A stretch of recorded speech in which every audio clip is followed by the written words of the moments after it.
There are growing concerns about what some are calling a quiet purge inside the Justice Department.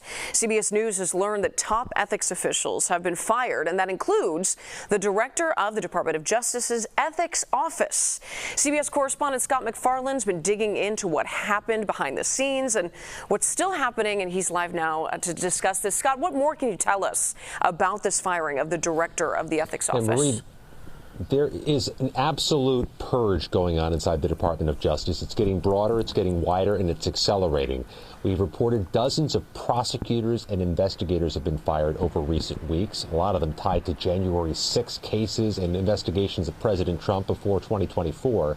Now it's expanding, Marie, into ethics officials, including those you'd go to as a federal law enforcement agent if you had a problem on the job. Somebody asked you to do something that broke the rules, broke the law, was against policy. The watchdogs are being purged.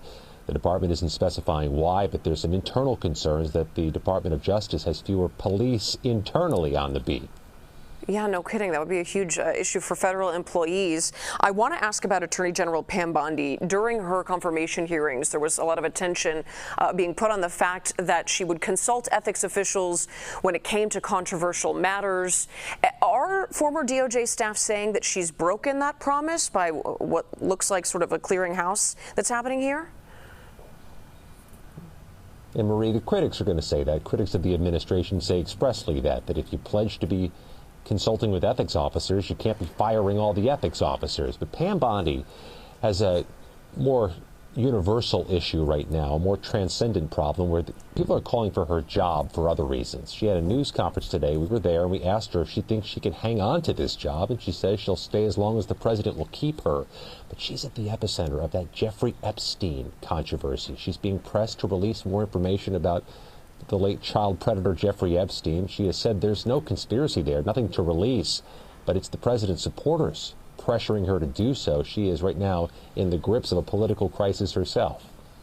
Does it feel, Scott, like that controversy really is not going anywhere, even though the Trump administration is putting out there that they'd like people to move on from what became such a hot topic for so many of President Trump's supporters?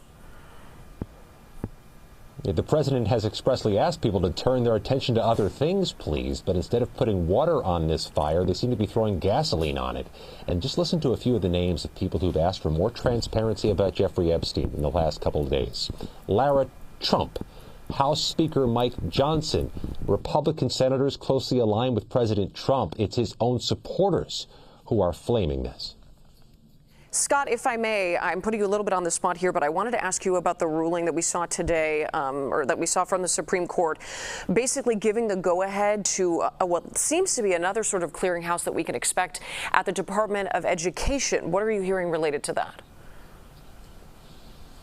They could be broadening the ability of the Trump administration to fire more federal workers, to reduce the force. It's going to have a huge local impact. All the federal workers at all the federal offices in and around Chicago, there is now a broader power of the administration to fire more people. You expect they're going to try to do so.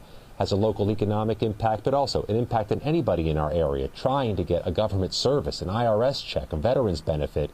These expanded firing powers mean just that. Going to fire more people.